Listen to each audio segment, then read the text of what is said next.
October 1942 found George Hyde hunched over his work table in the fluorescent glow of General Motors' Inland Division facility in Dayton, Ohio.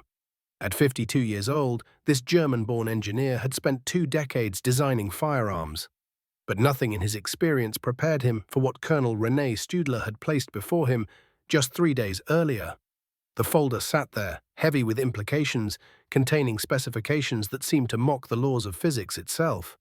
America's iconic Thompson submachine gun carried a price that made military planners wince: $200 per unit. Hyde performed the calculations over and over, pencil scratching across paper, hoping each time he'd made an arithmetic error. $10,500 in modern money. More than 4 months of base pay for an average soldier. The simplified version introduced after Pearl Harbor still commanded $70. Hardly better when you considered the scale of what America faced. The numbers were crushing. Millions of men needed weapons for simultaneous battles raging across 2 continents. At $200 per gun, just equipping 1 million soldiers would consume $200 million, nearly a tenth of the entire defense budget, and that didn't include ammunition, training, or getting those weapons overseas. The Treasury Department had drawn a line. Something had to change. Colonel Studler's assignment burned in Hyde's mind with the weight of an impossible challenge. Design a submachine gun that performed identically to the Thompson but cost 90% less. All-metal construction, 45 caliber ACP ammunition, cyclic rate under 500 rounds per minute. 90% accuracy at 50 yards, meaning 9 out of 10 shots had to strike within a 6x6 foot target. And here was the kicker. It had to use automotive production methods, stamped and welded rather than hand-machined. A requirement that made traditional gunmakers scoff while making automotive engineers deeply uneasy. The clock was ticking harder than the specifications demanded.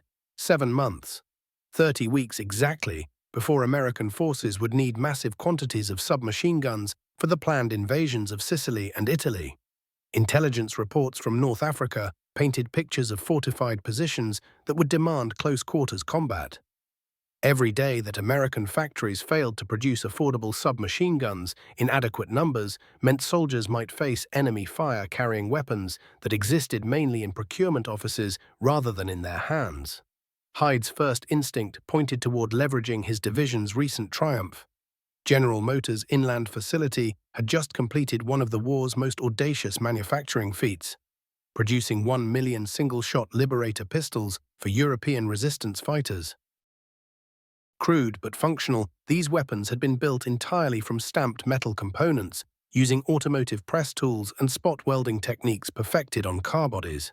If pistols could be mass-produced like automobile parts, perhaps the same principles could scale up to submachine guns. His initial prototype, designated the T-15, emerged from his drafting table as a radical departure from traditional gunmaking. Where the Thompson featured carefully machined steel and polished walnut furniture, the T-15 consisted of stamped and welded steel sheets formed into something distinctly utilitarian. A sliding wire stock telescoped from 29.8 inches down to 22.8 inches. The receiver itself looked like 2 automotive fender sections welded together because functionally that's exactly what it was. Early testing at GM's proving range showed genuine promise.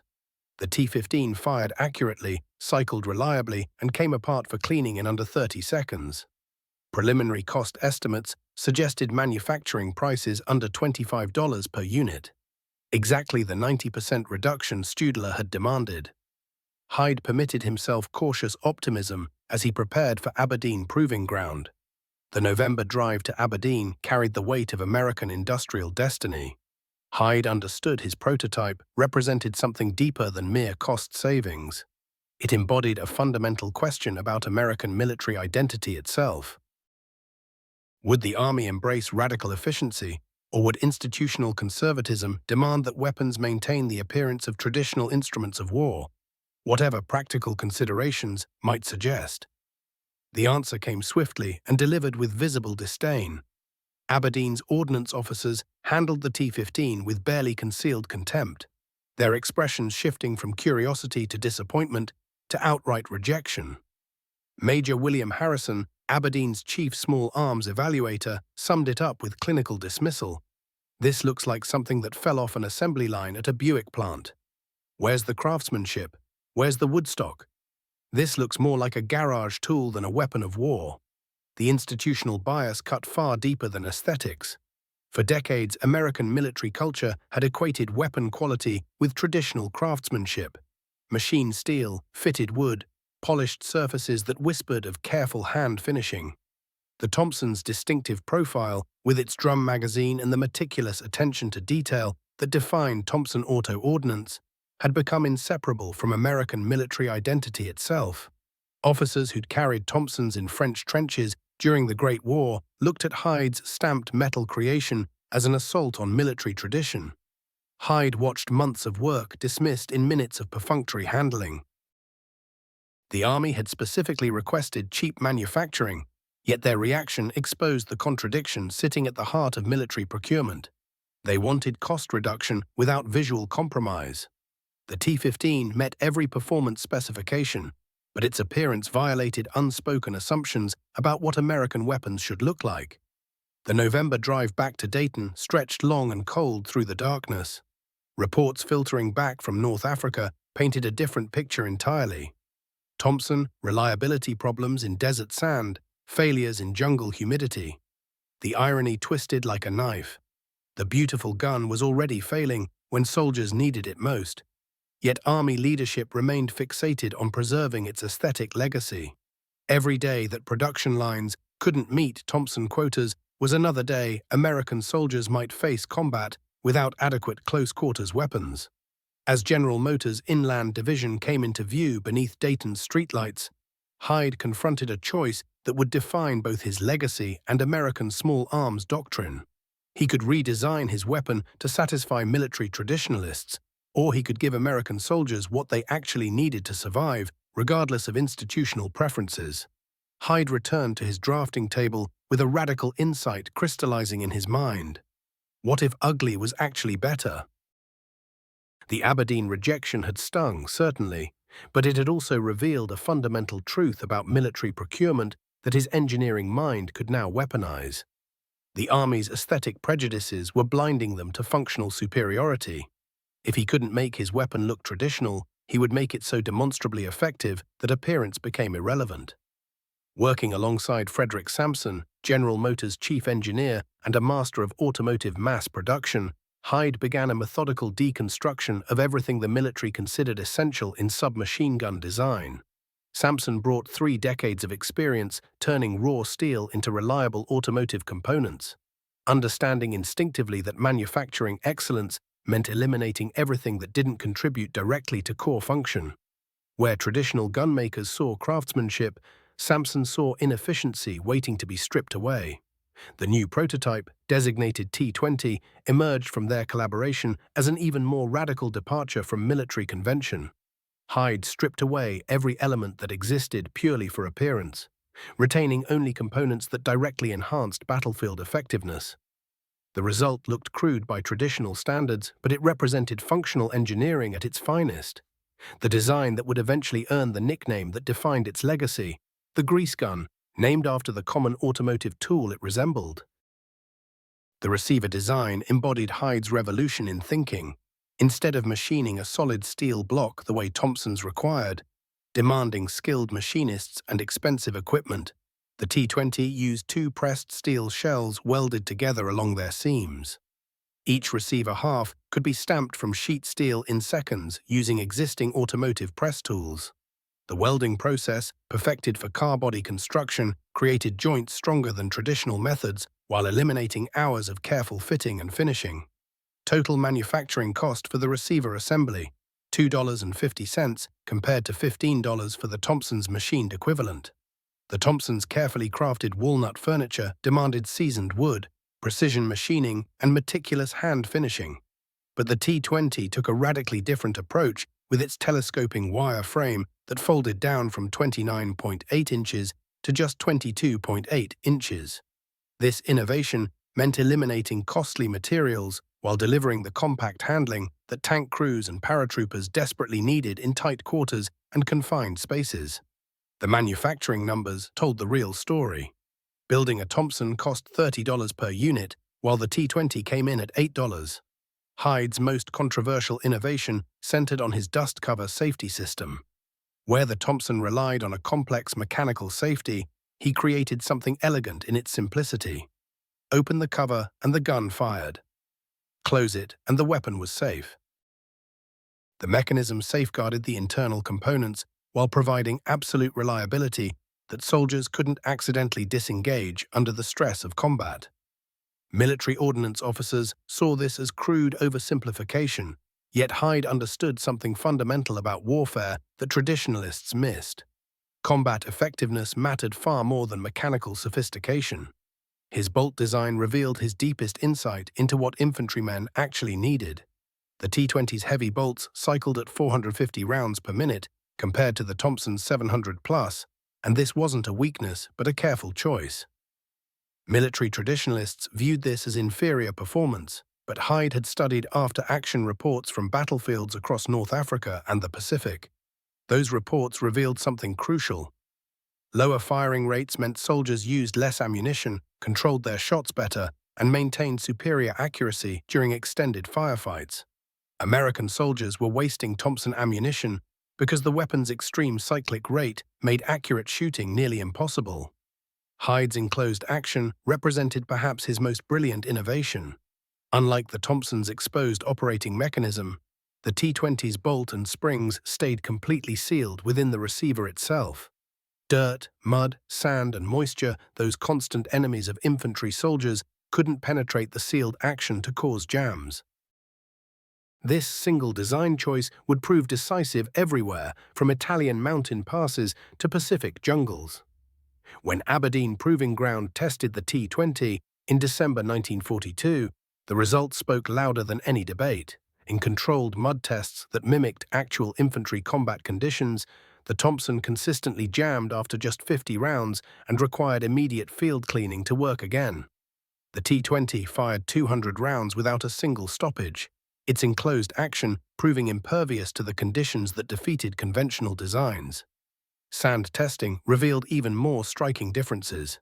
The Thompson needed cleaning every 100 rounds when operated in simulated desert conditions, matching exactly what American forces had experienced during North African campaigns where weapon reliability had become a persistent problem. The T20 continued firing for 500 rounds without any maintenance. Its simple blowback operation and sealed mechanism proved dramatically superior to the Thompson's more intricate yet vulnerable design. Cold weather testing provided the definitive proof of Hyde's philosophy. When temperatures simulated European winter conditions, the Thompson's numerous springs and complex action began failing as lubricants thickened and metal contracted. The T20's fewer moving parts and stripped-down mechanism kept working reliably, foreshadowing its eventual triumph during the Battle of the Bulge. The reliability numbers were staggering. Across comprehensive testing in every environmental condition tested, the T20 achieved a 99.7% reliability rate compared to the Thompson's 86.3% under identical circumstances. The homely gun wasn't merely cheaper to produce, it was definitively more reliable when soldiers' lives depended on their weapons working. On Christmas Eve 1942, the Ordnance Department officially recommended adopting Hyde's T20 as the United States submachine gun, caliber 45 M3. The final cost breakdown validated everything Hyde had argued. The gun itself cost $18.36, the bolt assembly added $2.58.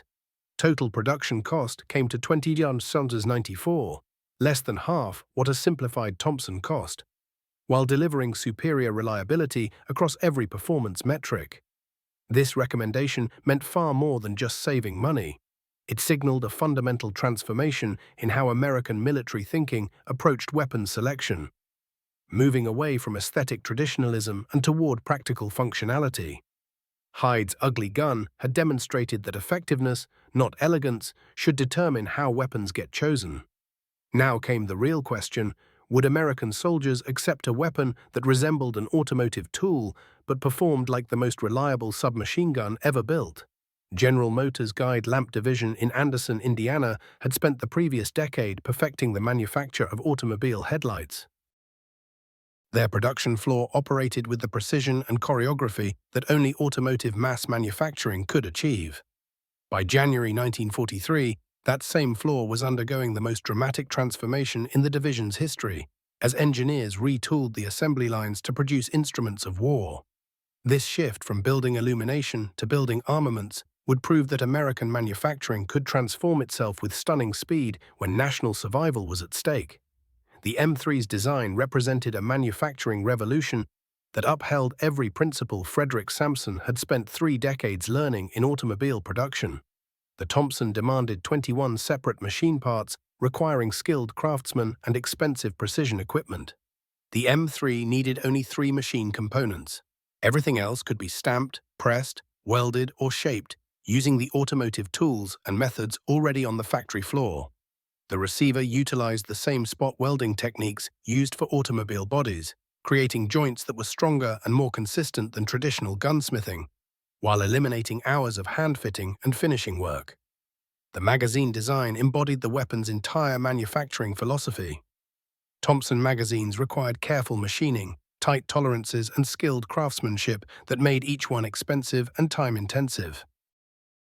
The M3 magazine was formed from sheet metal using existing press equipment, with its dimensions controlled by the stamping dies themselves rather than individual workers' abilities.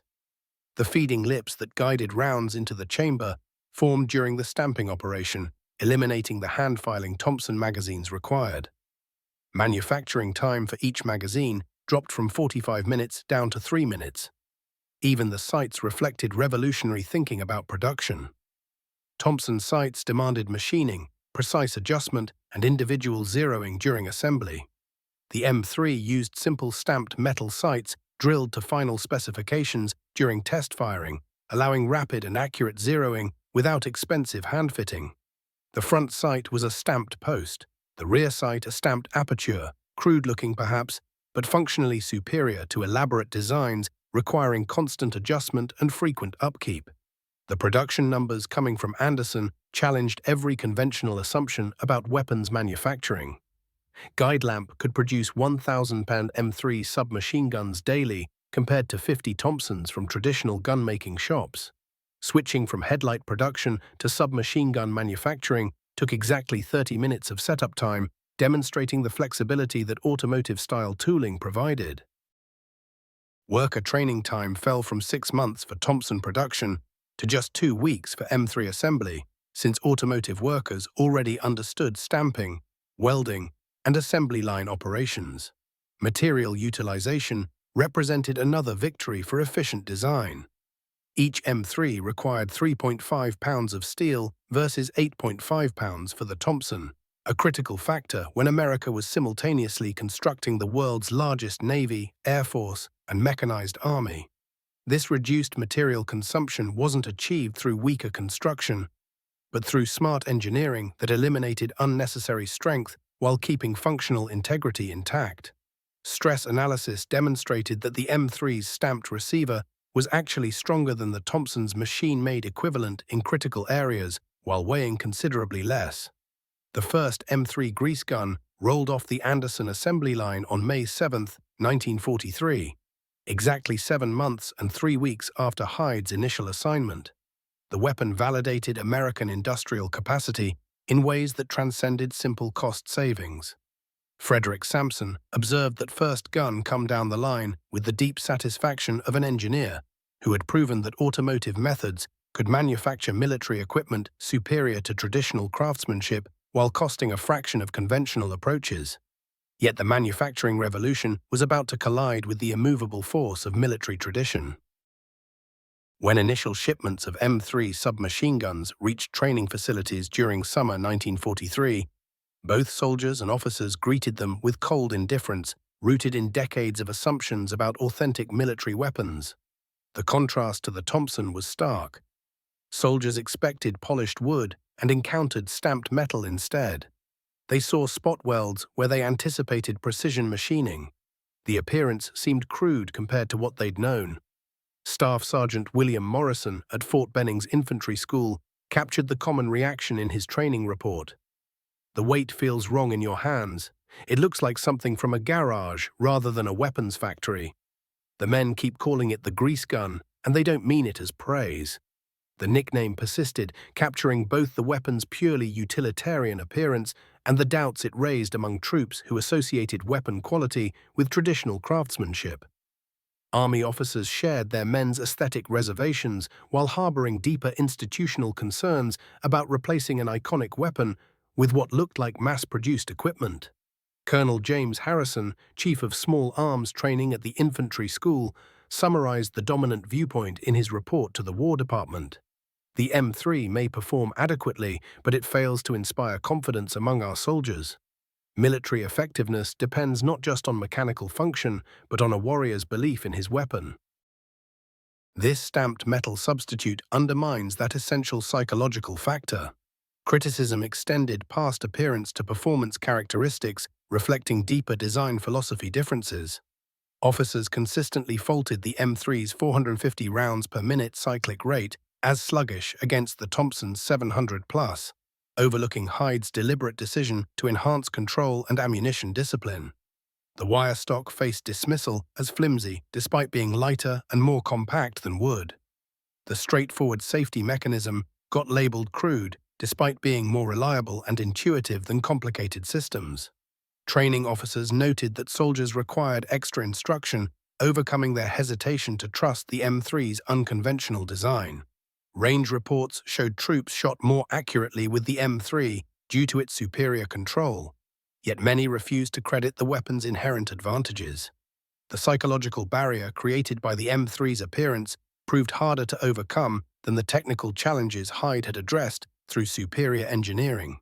Institutional resistance peaked when senior officers formally requested that Thompson production resume to maintain military standards. They emphasized soldier confidence, weapon prestige, and the intangible elements contributing to military effectiveness beyond mere mechanical performance. The ugly gun that had solved America's production crisis now faced rejection by the institution it was designed to serve, creating a confidence crisis that jeopardized the program just as American forces prepared for the largest amphibious operations in military history.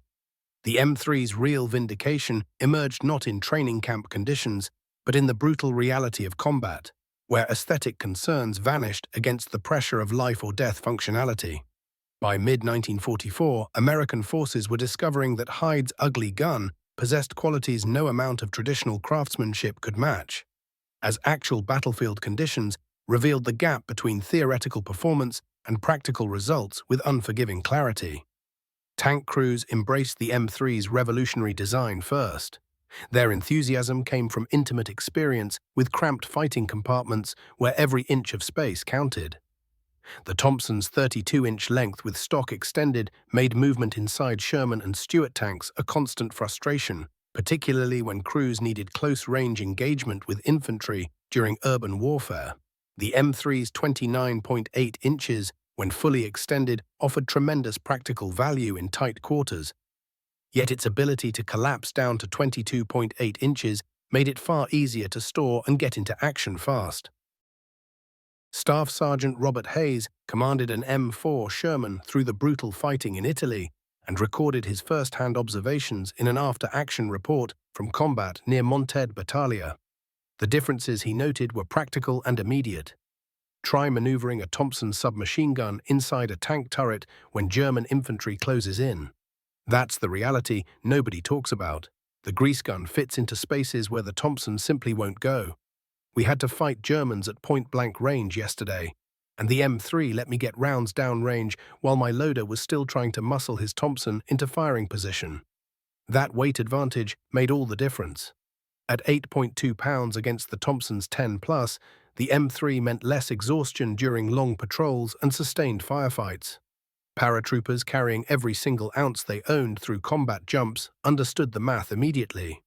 2 pounds less per weapon multiplied across an entire squad added up to meaningful advantages. The 82nd Airborne's official equipment records from Operation Market Garden showed that units with M3s could haul extra ammunition and medical supplies that Thompson-armed squads couldn't manage. Yet it was the Pacific Theater where the M3 truly proved its worth.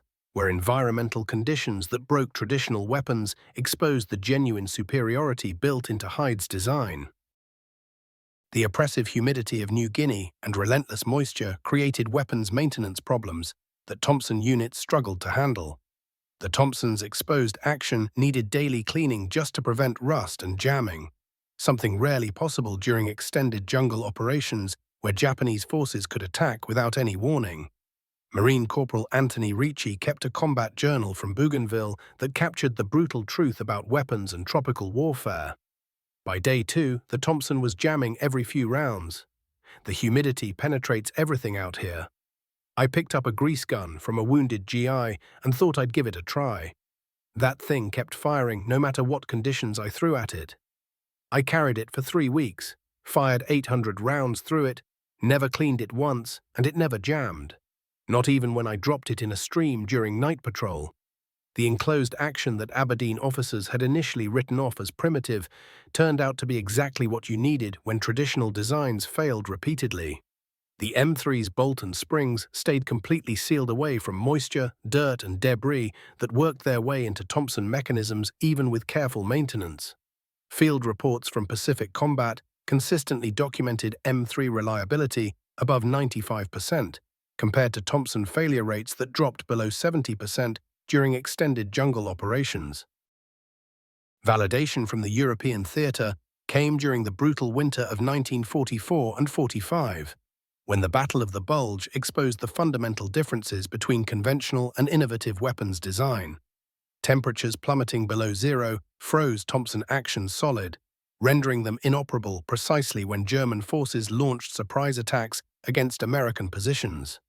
Private First Class Michael Sullivan with the 2nd Infantry Division wrote home about the winter combat reality. Temperature hit 15 below on December 23rd. Germans attacked before dawn. Johnson's Thompson was completely frozen.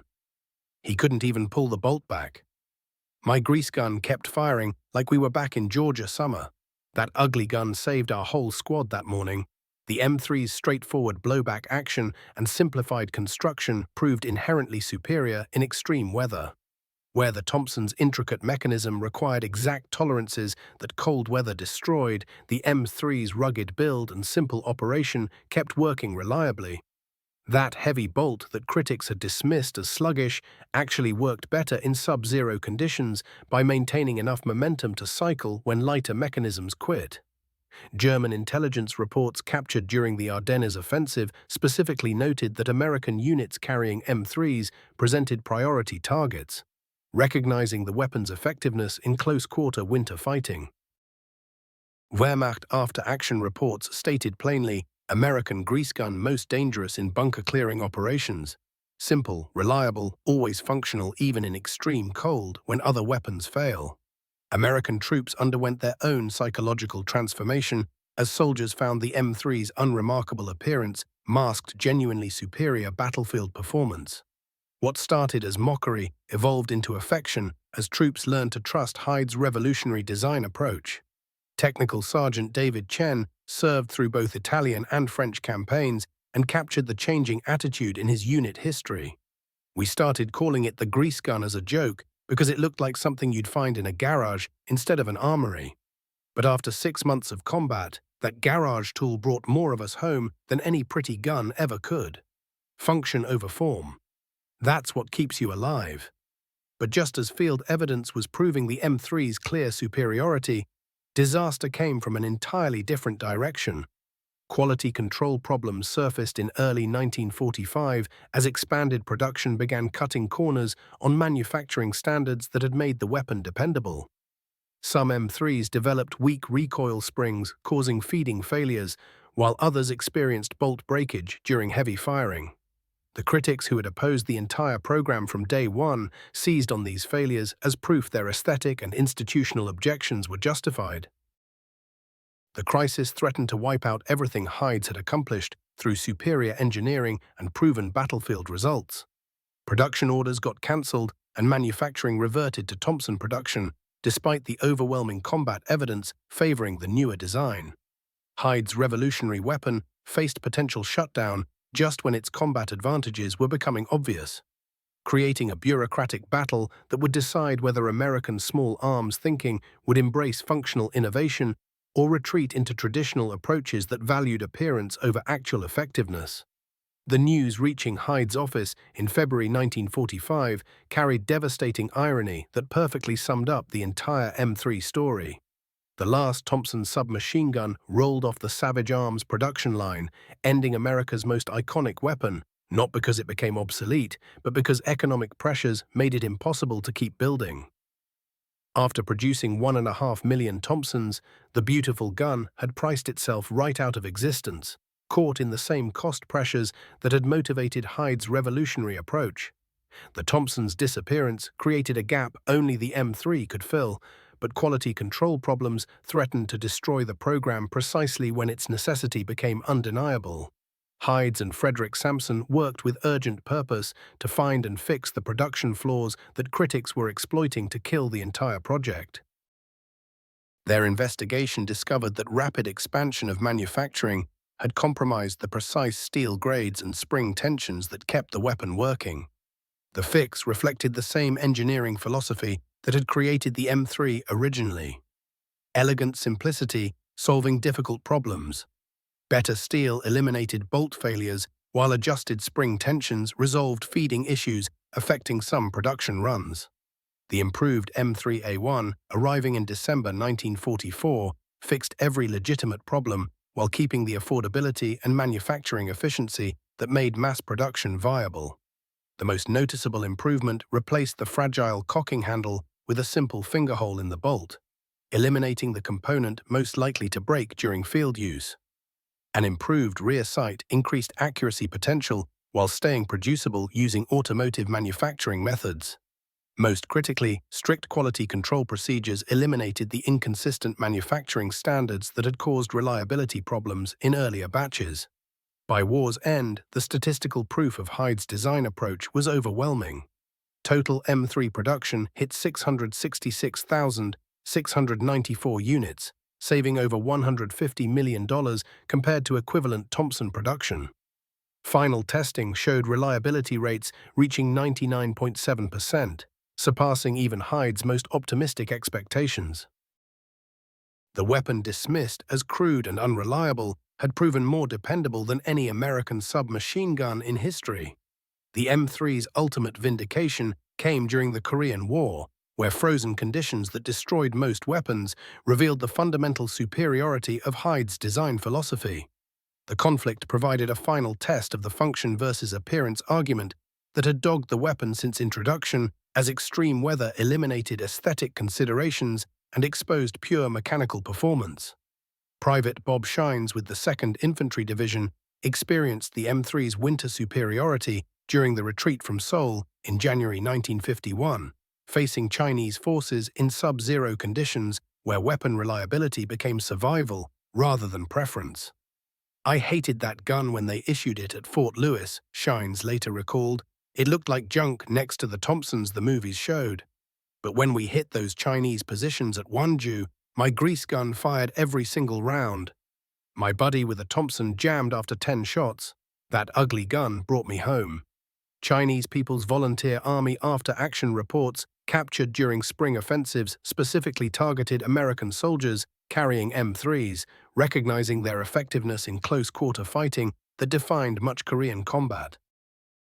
Communist intelligence assessments noted the weapon's reliability in conditions that defeated other small arms, identifying M3-equipped units as priority threats during infantry assaults. American military opinion transformed alongside the weapon's proven superiority.